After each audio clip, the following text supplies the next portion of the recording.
Hello friends, आपका इस YouTube channel study with easy way में स्वागत है। जैसा कि आप जानते हैं कि हमारा प्रॉफिट एंड लॉस टॉपिक चल रहा है, तो इस टॉपिक के कुछ इंपॉर्टेंट क्वेश्चंस को मैं लेकर आया। और फ्रेंड्स, अपना परसेंटेज टॉपिक कंप्लीट हो चुका है, तो परसेंटेज टॉपिक के सारे वीडियो की लिंक आपको डिस्क्रिप्शन में मिल जाएगी और प्रॉफिट एंड लॉस के भी सारे वीडियो की लिंक आपको डिस्क्रिप्शन में मिल जाएगी। तो फ्रेंड्स, उन वीडियो को ज़रूर देखिएगा। तो फ्रेंड्स, आज का वीडियो शुरू करते हैं। आज का पहला क्वेश्चन है हमारा, एक व्यक्ति ने 10 रुपये प्रति दर्जन की दर से कुछ संतरे खरीदे। उतने ही संतरे उसने दूसरी दुकान से 8 रुपये प्रति दर्जन की दर से खरीदे। बेचते समय 11 रुपये प्रति दर्जन की दर से बेचकर कुल 120 रुपये का लाभ प्राप्त किया। उसने कुल दोनों दुकान से कितने संतरे खरीदे? तो बताइए, हमें ये बताना है कि दोनों दुकान से उसने कुल कितने संतरे खरीदे हैं। ठीक है फ्रेंड्स, तो सबसे पहले हमारा कॉस्ट प्राइस और सेलिंग प्राइस। ठीक है, कॉस्ट प्राइस में दो दुकानों से वो संतरे खरीद रहा है, तो पहली दुकान से संतरे कितनी खरीदता है? वो 10 रुपये प्रति दर्जन की दर से संतरे खरीदता है, मतलब 12 संतरे वो 10 रुपये में खरीदता है। ठीक है फ्रेंड्स, और दूसरी दुकान से, ये फर्स्ट दुकान से हो गया। अब सेकंड दुकान से वह कितने संतरे खरीदता है? 8 रुपये प्रति दर्जन की दर से संतरे खरीदता है। ठीक है, तो 12 संतरे कितने में? 8 रुपये में खरीदता है दूसरी दुकान से। ठीक है फ्रेंड्स, तो इस प्रकार वह कुल संतरे जो है 24 संतरे, दोनों दुकानों से 24 संतरे वह 18 रुपये में खरीदता है। ठीक है, दोनों दुकानों से वो 24 संतरे 18 रुपये में खरीदता है। तो सेलिंग प्राइस क्या दिया हुआ है हमें? बेचते समय उसने 11 रुपये प्रति दर्जन की दर से बेच दिया। ठीक है, तो 12 संतरे उसने कितने रुपए में? 11 रुपये में बेच दिए। ठीक है, तो अब देखिए, 24 संतरे खरीदने के लिए उसने 18 रुपये खर्च किए और बेचने में 12 संतरे 11 रुपये में बेचे। ठीक है, तो हम इसे इन दोनों को इक्वल करेंगे। सबसे पहले ये 24 संतरे कॉस्ट प्राइस है 18 रुपये, तो हम 24 संतरों का सेलिंग प्राइस भी निकालेंगे यहाँ पर। ठीक है, तो यहाँ 2 से इंटू करना पड़ेगा हमें। 2 से इंटू करेंगे, कितना हो जाएगा? 24 संतरे हो जाएंगे यहाँ पर। ठीक है फ्रेंड्स, और यहाँ पे भी क्या सिमिलरली हमें 2 से इंटू करना पड़ेगा। तो 2 से इंटू करने के बाद यहाँ पे कितना हो जाएगा? 22 रुपये हो जाएगा। ठीक है, तो फ्रेंड्स, अब यहाँ पर हमें 24 संतरे खरीदने और बेचने पर कितने रुपए का प्रॉफिट हो रहा है? कितने रुपए का प्रॉफिट हो रहा है यहाँ पर? 4 रुपये का प्रॉफिट हो रहा है हमें यहाँ पर। ठीक है, 4 रुपये का प्रॉफिट हो रहा है। ठीक है फ्रेंड्स, तो 24 संतरे खरीदने पर हमें अगर 4 रुपये का प्रॉफिट हो रहा है, तो 120 रुपये का प्रॉफिट हमें कितने संतरे खरीदने और बेचने पर होगा, हमें ये पता करना है। तो 2 डजन संतरे खरीदने पर हमें 4 रुपये का प्रॉफिट होता है। तो 120 करने के लिए हमें क्या करना पड़ेगा? 120 करने के लिए हमें क्या करना पड़ेगा? कितने से इंटू करना पड़ेगा? तो ये जानने के लिए हमें 120 में 4 से डिवाइड कर दीजिए आप।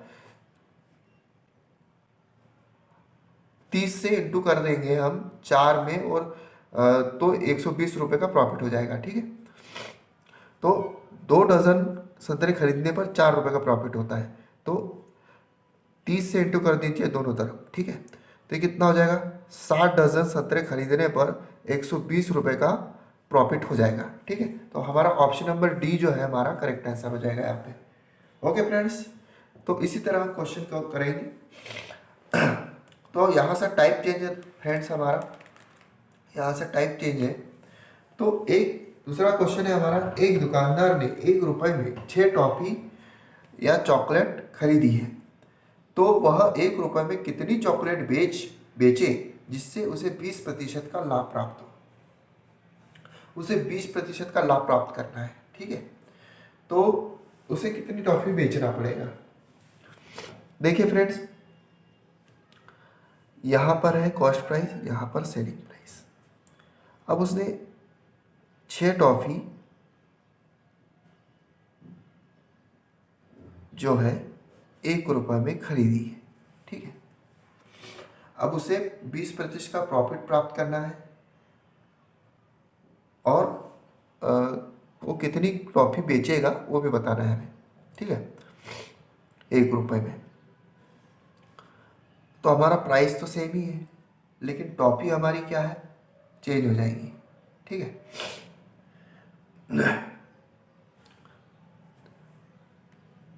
तो यहाँ पर जो है हमारा कॉस्ट प्राइस क्या है, यहाँ पर 100% है। ठीक है, यहाँ पर हमारा कॉस्ट प्राइस जो है 100% है। हमें 20% का लाभ प्राप्त करना है, यहाँ पर 20% का लाभ प्राप्त करना है यहाँ पर। ठीक है, तो यहाँ का क्या हो जाएगा, 120% विक्रय मूल्य हो जाएगा। लेकिन अभी क्या है, हमें बताना क्या है, 1 रुपये में कितनी टॉफी बेच सकता है। ठीक है, तो वो 6 टॉफी बेचता है। ठीक है, वह 6 टॉफी बेचता है 1 रुपये में, वह 6 टॉफी बेचता है। ठीक है, तो देखिए 100% हमारे पास क्या है, अभी क्रय मूल्य 1 रुपये है।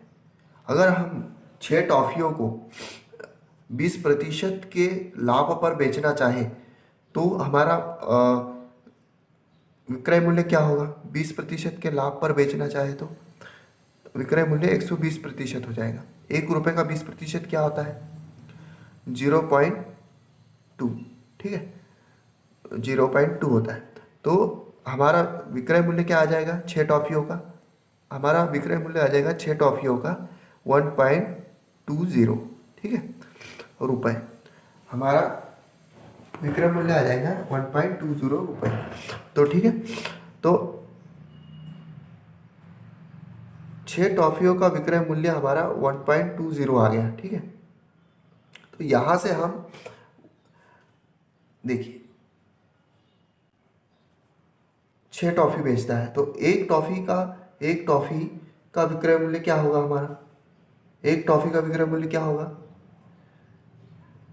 0/6 हो जाएगा। ठीक है, 1 टॉफी का विक्रय मूल्य 6 हो जाएगा। तो हमारा क्या आंसर आएगा, 20 आएगा और पॉइंट के बाद में ये आ जाएगा। तो एक टॉफी का विक्रय मूल्य 0.20 होगा, एक टॉफी का विक्रय मूल्य 0.20 होगा। ठीक है, तो 1 रुपये में कितनी टॉफी बेच पाएंगे हम, 20 रुपये के लाभ, 20% के लाभ पर। तो 0.20 को हम इंटू करेंगे 5 से, तो कितना आ जाएगा, 1 रुपये आ जाएगा। ठीक है, तो इसका मतलब हम 5 टॉफी को बेच सकते हैं 1 रुपये में। ठीक है, तो 5 टॉफी बेच पाएंगे हम 1 रुपये में। तो ऑप्शन नंबर सी जो है हमारा करेक्ट आंसर हो जाएगा। ठीक है फ्रेंड्स, तो फ्रेंड्स अगला क्वेश्चन है हमारा, एक दुकानदार 1 रुपये में 12 चॉकलेट बेचता है जिस पर उसे 20% की हानि होती है। तो बताइए कि वह 1 रुपये में कितनी चॉकलेट बेचे जिस पर उसे 20% का लाभ प्राप्त हो। तो फ्रेंड्स यहाँ पर हमें उसने नंबर ऑफ टॉफीज पूछी है। ठीक है, तो इन क्वेश्चन को हम कैसे हल करते हैं ये देखते हैं। देखिए वो सेलिंग कर रहा है 1 रुपये में 12 चॉकलेट, यहाँ नंबर ऑफ चॉकलेट है।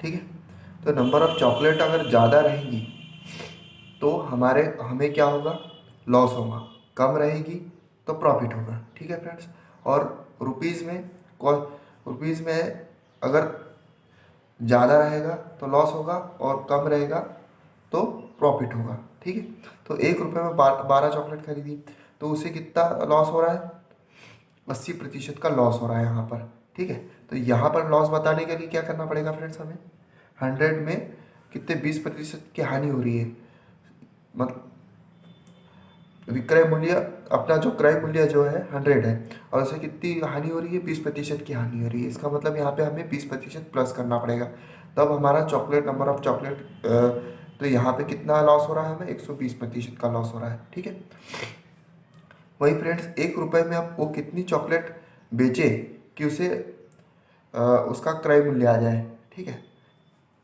तो इसके लिए क्या करना पड़ेगा, यहाँ पे 100% करना पड़ेगा, 100% की वैल्यू निकालना पड़ेगा। ठीक है, और 1 रुपये में वह कितनी चॉकलेट बेचे कि उसे 120% का लाभ प्राप्त हो। ठीक है, 120% का लाभ प्राप्त हो, तो 120% का लाभ प्राप्त करने के लिए क्या करना पड़ेगा, 100 में से 20 माइनस करना पड़ेगा, तब उसको 80% आएगा। तो यहाँ पे नंबर ऑफ टॉफीज में उसे लाभ प्राप्त होगा। ठीक है, और यहाँ पर ऐसा नहीं होगा फ्रेंड्स, ये 100% होगा, यहाँ पर रुपीज़ में उसे 120% लाभ प्राप्त होगा। ठीक है, तो ये हमारा जो है अभी वन रुपीज़ चल रहा है, इक्वल चल रहा है। ठीक है, अगर हम इसे यहाँ से चेंज करेंगे तो बहुत ही कॉम्प्लिकेटेड हो जाएगा। ठीक है, लेकिन हमें चॉकलेट की नंबर ऑफ चॉकलेट्स पूछे, कितने चॉकलेट्स बेचे उसने 1 रुपये में, वो भी। ठीक है, तो यहाँ पर जो है प्रॉफिट में हमारा क्या होगा, 80% होगा, और कॉस्ट प्राइस में 100% होगा, और लॉस में हमारा 120% होगा। ठीक है, तो हम इसे रेशो में देखेंगे, 6x हो जाएगा, 5x हो जाएगा, और एक 4x हो जाएगा। ठीक है फ्रेंड्स, यहाँ पर 4x हो जाएगा। ठीक है, उसके बाद में अब ये 6x की वैल्यू क्या है, 12 चॉकलेट है। ठीक है, तो ये कितना डबल हो रहा है, और ये यहाँ पर 10 चॉकलेट आ जाएंगी। ठीक है, यहाँ पर 10 चॉकलेट आ जाएंगी। एक्स की वैल्यू क्या आ रही है, यहाँ पे एक्स की वैल्यू है 2 है। ठीक है, एक्स की वैल्यू 2 आ रही है हमारी। ठीक है, तो ये हो जाएगा 5x की वैल्यू क्या आ जाएगी, 10 चॉकलेट, और 4x की वैल्यू क्या आ जाएगी, 8 चॉकलेट। ठीक है, तो ये हमारा आंसर हो जाएगा यहाँ पर 8 चॉकलेट। ठीक है, 1 रुपये में अगर वो 8 चॉकलेट बेचेगा तो उसके 120% का लाभ प्राप्त, क्या बोलते हैं, 20% का लाभ प्राप्त होगा। ठीक है फ्रेंड्स, तो हमारा ऑप्शन नंबर बी यहाँ पे करेक्ट आंसर हो जाएगा। तो इसी तरह हमारा अगला क्वेश्चन है, एक निर्माता ने रंगीन टीवी को 5,750 रुपये में बेचकर 15% का लाभ कमाता है। यदि निर्मात की लागत में 30% की वृद्धि होती है तो खुदरा विक्रेता द्वारा भुगतान की गई कीमत में 20% की वृद्धि होती है, तो निर्माता द्वारा किए गए लाभ प्रतिशत का पता लगाइए। ठीक है फ्रेंड्स, तो इसे हम सॉल्व करेंगे। देखिए, उसने एक टीवी खरीदी है, टीवी को 5,750 रुपये में उसने बेचा है, कितने, 15% के लाभ, उस पर 15% का लाभ प्राप्त करता है। ठीक है, तो हमारा कॉस्ट प्राइस क्या है, हमारा कॉस्ट प्राइस हमें दिया नहीं हुआ है, इसका मतलब क्या है, ये 100% है, हमारा कॉस्ट प्राइस 100% है। ठीक है, उस पर वो 15% का लाभ प्राप्त करता है, 15% का लाभ प्राप्त करता है, तो हमारा सेलिंग प्राइस क्या आ जाएगा, 115%। ठीक है, तो ये कितना है, 5,750 रुपये। ठीक है, तो उसने क्या बोला है आगे, यदि निर्माण की लागत में 10-30% की वृद्धि होती है, निर्माण की लागत में 30% की वृद्धि होती है, यानी निर्माता कहाँ है, ये है, 100 कॉस्ट प्राइस भी 100% में निर्माण हुआ है हमारा। ठीक है, तो उसमें 30% की वृद्धि होती है, 30% की वृद्धि हुई तो 130% हो जाएगा ये। ठीक है, और खुदरा विक्रेता द्वारा भुगतान की गई कीमत में 20% की वृद्धि होती है। भुगतान कितना किया हुआ है, 115% किया हुआ है। ठीक है, 115% भुगतान किया हुआ है।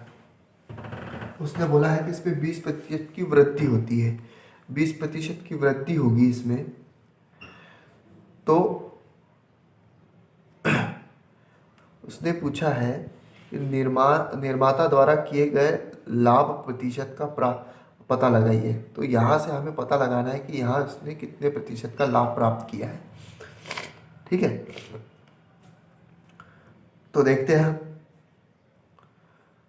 ये 20% है, इसका 20% क्या होगा, इसका 20% निकाल लेंगे हम। इसका 20% होगा 10%, 11.5, 20%, 11, प्लस कर देंगे दोनों को 23 जो है हमारा 20% होगा। ये कितना हो जाएगा? 138 हो जाएगा। ये 138% होगा। ठीक है, अब यहाँ पे क्या बता रहा है? 8% बता रहा है, लेकिन ये आंसर है क्या हमारा? नहीं है। तो हम 130 का 8% निकालेंगे, क्योंकि यहाँ 100% रहेगा तो 100% का 8% ही होता, मगर यहाँ 130% है। 130% का 8% निकालना पड़ेगा हमें, कितना प्रतिशत है। ठीक है, कैसे निकालेंगे? प्रॉफिट अपॉन CP, यहाँ CP है, यहाँ SP है, इंटू 100। ठीक है, यहाँ से हम इसे डिवाइड कर देंगे तो क्या हो जाएगा?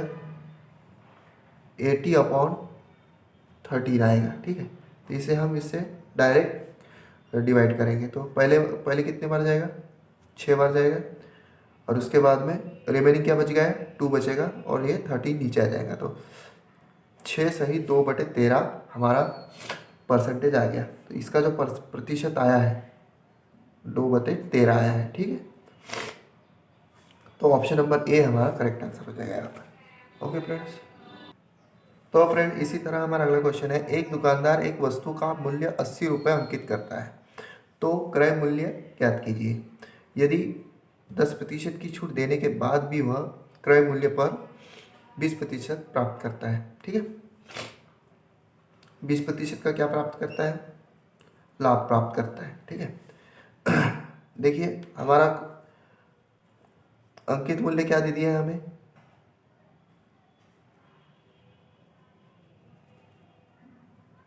80 रुपये। ठीक है,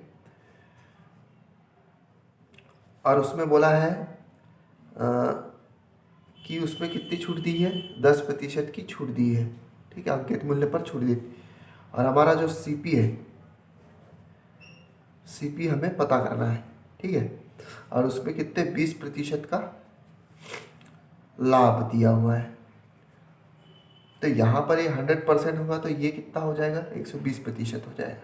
ठीक है, अगर यहाँ पर ये 100% है तो ये 10% की छूट दी हुई है तो ये कितना? 90% हो जाएगा। ठीक है, तो 100% ये है, तो 10% क्या होगा इसका? 8। तो इसका 10% 8 है, तो 8 इसमें से माइनस कर दीजिए, कितना बचेगा हमारा?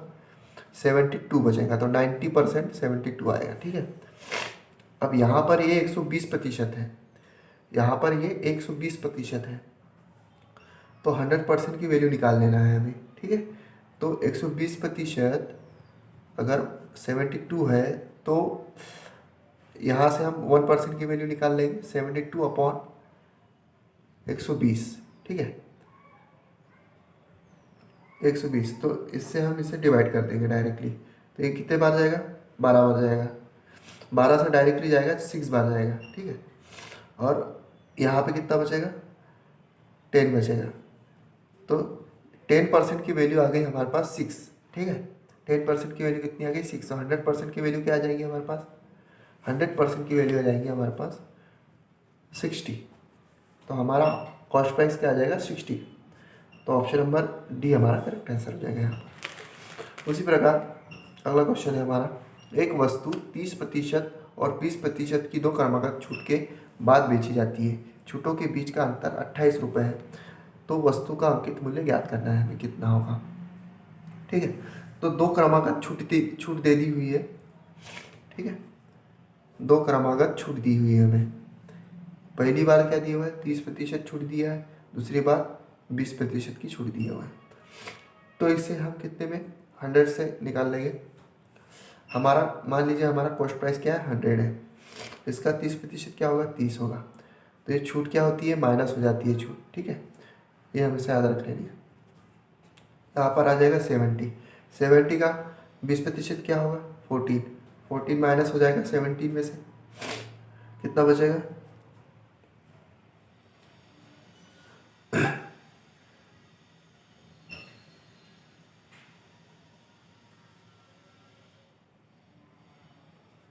56। ठीक है, अब उसने हमें क्या दे दिया हुआ है? छूटों के बीच का अंतर 28 रुपीज़ है। तो इन दोनों के बीच का अंतर कितना है, छूटों के बीच का अंतर कितना है, ये 30,000 है, बस 14 है, तो ये कितना हो जाएगा, इसका इनका अंतर आएगा 16%, इसका अंतर आएगा। ठीक है, तो 16% के बराबर क्या है, 28 रुपीज़ है।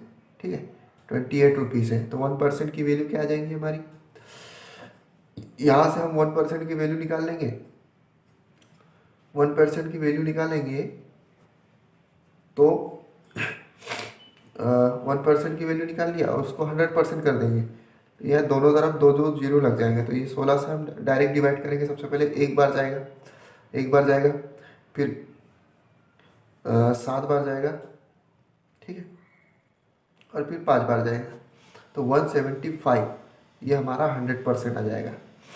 ठीक है, तो हमारा जो अंकित मूल्य है वो कितना हो जाएगा, 175 हो जाएगा। ओके फ्रेंड्स, अगला क्वेश्चन है हमारा, एक दुकानदार एक छाता को 30 रुपये में बेचता है जिस पर उसे 20% का लाभ प्राप्त होता है। वह उसे बेचते समय उस छाते को 10% छूट देता है, तो उसका लाभ प्रतिशत ज्ञात कीजिए। देखिए फ्रेंड्स, एक दुकानदार एक छाता बेचता है, ठीक है, सेल करता है, उससे उसे 20% का लाभ प्राप्त होता है। ठीक है, तो सेल 30 रुपये में करता है वो छाते को, और उसका कॉस्ट प्राइस क्या होगा, 100 होगा। ठीक है, तो उसका सेलिंग प्राइस क्या हो जाएगा, 125%, क्या 20%, 120% होगा उसका। तो 120% इजिकल टू 30 है, तो हम यहाँ से 100% की वैल्यू निकाल लेंगे। 100% की वैल्यू क्या आएगी हमारी, हम 1% की वैल्यू निकालेंगे 30। ठीक है, ये 120 हो, 30/120 हो गया। ठीक है, 100% की वैल्यू निकालेंगे यहाँ से, 100% की वैल्यू निकालेंगे 30/120 इंटू 100, तो 1 जीरो से 1 जीरो कैंसिल हो जाएगा। ठीक है, फिर 3 से 4 बार कैंसिल हो जाएगा, 100/4 आएगा, तो ये 25 आ जाएगा यहाँ पे। ठीक है, तो 100% की वैल्यू क्या आ गई फ्रेंड हमारी, 25, तो यहाँ पर 25 आ जाएगा। अब उसने आगे बोला है, वह उसे बेचते समय उस छाते पर 10% की छूट देता है। अब ये जो दुकानदार है, ये इसे बेचते समय 10% की छूट देता है। ठीक है, तो ये 10% की छूट देता है, तो ये कितना हो जाएगा, 10% की छूट, ये 3, 27 हो जाएगा। ठीक है, तो उसने पूछा है कि तो उसका लाभ प्रतिशत ज्ञात कीजिए। तो यहाँ से यहाँ इसका लाभ प्रतिशत कितना होगा, तो कितना अधिक है फ्रेंड्स, ये 3 +2 अधिक है। ठीक है, तो कितना प्रतिशत है, तो किससे निकालेंगे हम, +2 है, इसका मतलब 2%, 2 का लाभ हो रहा है किससे, 25 से इंटू 100। ठीक है, तो 25 से 4 को 4 बार जाएगा 100, 2 इंटू 4 होगा, तो ये 8, उससे कितने प्रतिशत का लाभ हो रहा है, 8% का लाभ हो रहा है। तो ऑप्शन नंबर ए हमारा करेक्ट आंसर हो जाएगा। ठीक है फ्रेंड्स, यदि इसी तरह अगला क्वेश्चन है हमारा, यदि एक वस्तु को 6% की हानि के बजाय 6% के लाभ पर बेचा जाता है, तो विक्रेता को 6 रुपये और अधिक प्राप्त होते हैं, 6 रुपये का और अधिक लाभ होता है उसे। तो वस्तु का क्रय मूल्य ज्ञात कीजिए। तो वस्तु का हमें क्रय मूल्य ज्ञात करना है। देखिए फ्रेंड्स, एक वस्तु है जिसे 6% की हानि पर बेचने के बजाय 6% के लाभ पर बेचा जाता है। ठीक है, तो एक वस्तु का क्रय CP जो है वो 6% की हानि पर बेचने के बजाय उसे 6% की हानि पर बेचने के बजाय उसे 6% के लाभ पर बेचता है, 6% के लाभ पर बेच देता है उसे। तो उसे कितने प्रतिशत का मतलब उसे कितना रुपये अधिक प्राप्त होता है, 6 रुपये अधिक प्राप्त होता है। ठीक है फ्रेंड्स, तो मान लीजिए हमारा कॉस्ट प्राइस क्या है 100%, ठीक है। हमारा कॉस्ट प्राइस क्या है, कॉस्ट प्राइस 100% है, तो सेल करते समय कितना हो जाएगा 94% हो जाएगा ये। सेलिंग प्राइस मतलब हानि 6% की हानि पर बेचेंगे तो सेलिंग प्राइस 94% हो जाएगा, और 6% के लाभ पर बेचेंगे तो हमारा सेलिंग प्राइस क्या हो जाएगा 106% हो जाएगा। तो इन दोनों का बीच का अंतर क्या होगा 12% होगा, ठीक है फ्रेंड्स। तो हमारा जो 12% का जो लाभ है वो 6 रुपये है, ठीक है। 12% का लाभ जो है वो 6 रुपये है, ठीक है। तो यहाँ से हम निकाल लेंगे कि 100% की वैल्यू निकाल लेंगे, यहाँ से हम कितना होगा 1% की वैल्यू क्या आएगी 6/12, तो एक बार जाएगा ये, दो बार जाएगा, तो बचेगा कितना 0.5 बचेगा यहाँ पे। 1% की वैल्यू क्या आएगी 0.5, तो 100% की वैल्यू क्या हो जाएगी फ्रेंड यहाँ 50 हो जाएगी, ठीक है। तो हमारा कॉस्ट प्राइस क्या होगा 50 होगा, ठीक है। तो हमें वस्तु का क्रय मूल्य पूछा था, तो वस्तु का क्रय मूल्य क्या हो गया हमारा 50, तो ऑप्शन नंबर डी हमारा करेक्ट आंसर हो जाएगा, ठीक है फ्रेंड्स। अगर आपको ये वीडियो पसंद आया हो तो लाइक एंड सब्सक्राइब जरूर करिएगा। Okay friends, thank you.